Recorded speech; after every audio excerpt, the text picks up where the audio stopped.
This is kind of a esoteric play, although this is the fourth play we've done here. All these plays are esoteric. So, and we have, actually we have the fifth one, which has been judged not fit for human consumption. But next year we're going to do it. That's called a Maltese Moscato. So anyway, this year it's about baseball. The first professional baseball team was formed in Cincinnati in 1869, 155 years ago. And so we can mark this as the birth of what has been called the American pastime. The National League was founded in 1876, and the American League in 1901. And most of the participants were from the British Isles and Germany. Well, it would not be long before the game became a sort of American melting pot on steroids. Well, maybe steroids is not a good reference we want to make because of what happened in baseball in the 1980s, the use of steroids. The game became a way for Italian Americans to be recognized and eventually accepted by their Mayflower peers. And despite all the survival over the years, Sacco Lucetti, the rise of the Ku Klux Klan, anti-immigration laws, lynchings, being confined to ghettos, fascism in World War II, with Italy fighting against the U.S. for a while. Many of the Italian descended players rose to hero status, and not just in the Italian community. Lawrence Baldassaro, in his great book, Beyond the Maggio, Italian Americans in Baseball, tells us that the first professional player of Italian descent was Ed Abaticchio, who played between 1897 and 1910 for 9 seasons with Philadelphia, Boston, and Pittsburgh, and for a time was the highest paid player in the bigs. Before him, there was Nicholas Apollonio, who was president of the Boston Baseball Club when the National League was formed in 1876. The first Italian player who would be termed a superstar was Tony Lazzeri, who, despite being an epileptic, was signed by the Yankees in 1925 and played second base for 12 years, from 1926 through 1937, and would then become a player coach for our own Chicago Cubs in 1938. The American and National Leagues had no teams west of St. Louis or south of Washington for many years. So there were other leagues where players would develop. Players such as Ping Bodie, Billy Martin, the DiMaggios, Tony Lazzeri, and Frankie Crocetti came through the Pacific Coast League with homes around San Francisco Bay. As these players received coverage in the press and then radio, and when fans were exposed to them at the parks, prejudices and preconceptions came to be out of balance with what they saw and heard. My father, when he left the coal mining town of Cedarville, Illinois, to the big city of Chicago, didn't forget about his sandlot days. So he began following professional ball in print and on the radio in the 1920s. And he was inspired and encouraged by their successes, feeling that if these guys, with so many vowels in their names, could succeed, so could he. He could feel pride in being Italian outside of the community and feel that he had a place in American life. And because of all the Italian players on the Yankees, he became a lifelong fan despite his Illinois roots. It is ironic that the rigid conservative culture of baseball would become a haven for Americans who are out of the mainstream.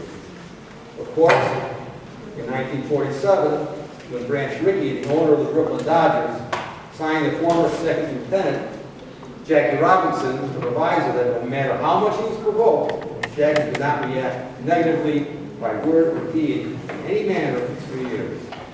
By signing Robinson, Rickey destroyed the ironically termed gentleman's agreement that baseball owners had made to not allow Negro players into the white leagues. Now everything changed, and all other ethnic players simply became white. In a few years, the Negro leagues that were so popular collapsed as more players moved to the majors. Branch Rickey was an idealist, but also a realist, as he realized that in the end, his move would bring more fans to the games with the Negro teams that featured such legends as Satchel Paige and Buck O'Neil. Then they played the white teams, the Negro teams would invariably win. By the way, from 1953 to 1954, Marcinia Lyle Stone, a.k.a. Tony Stone, played professional ball in the Negro League, the first woman to play professional baseball. At one point, filling Henry Aaron's second base position after he left to play for the Atlanta Braves. So this is another taboo that baseball broke, but not one they had gone on to fill. Teams during their spring training in the South began to circumvent Jim Crow laws by building or buying their own hotels so all their players could live and eat together. We think of the civil rights movement of the 1960s, but baseball was beginning to answer difficult questions about a decade and a half earlier. Now, the game of baseball is all about home. You start at home, and when you leave it, your goal is to get back to home.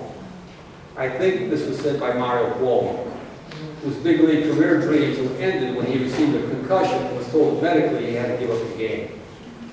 But he could still look up, like millions of his fellow citizens, to Joe DiMaggio as one of the immortals of the game. A. Martin Giametti, the great commissioner of baseball, who unfortunately died 6 months into his term, said, "For what is baseball, and indeed much of the American experience, if not about looking for home? The desire to return home gives us, a nation of immigrants, always migrating in search of home." As the subject of the play this afternoon, our big nose, big ear, 165 bundle of dynamite, Billy Martin, was named Alfred Manuel Martin at birth. But because of the time grandmother, Raffaella, called him Bello, this became Billy for the rest of his life. He boozed and brawled his way 11 years as a player, and then became a real game changer as a manager. Let me leave you with two stories that didn't make the play. The first one was revealed on an episode of the Dean Martin Celebrity Roast that targeted Billy. It was told by his lifelong pal, Mickey Mantle. Mickey Mantle, home was in Oklahoma, and Whitey Ford and Billy, they all liked to hunt. So they went to visit Mantle in his home, and Mickey said, "You know what? I've got a pal who owns a ranch about 100 miles away. We got to drive there, but I'm sure we'll be able to hunt on his property, so we're going to go." So they drive there. He leaves the two pals in the car. He goes in and talks to the rancher. He loves them. He signs autographs for the kids and everything. And the rancher has a request for him. He says, "Look, I got a mule. I have to put that mule down, and I haven't got the heart to do it. Can you do it for me?" Okay, so he agrees to do it. And Mickey walks back, gets his rifle out of the car. He says, "What are you guys doing?" He said, "Those SOB, he won't let us hunt on his ranch. We came all this way, drove all this way out here, and I'm going to teach him a lesson." So he's out of the car. He shoots the mule right in the middle of the head. All of a sudden, he hears two shots behind him. He looks back, and there's Billy with his gun, and there's two prize steers lying dead on the ground. And Billy says, "You want me to shoot some more?" Last story here.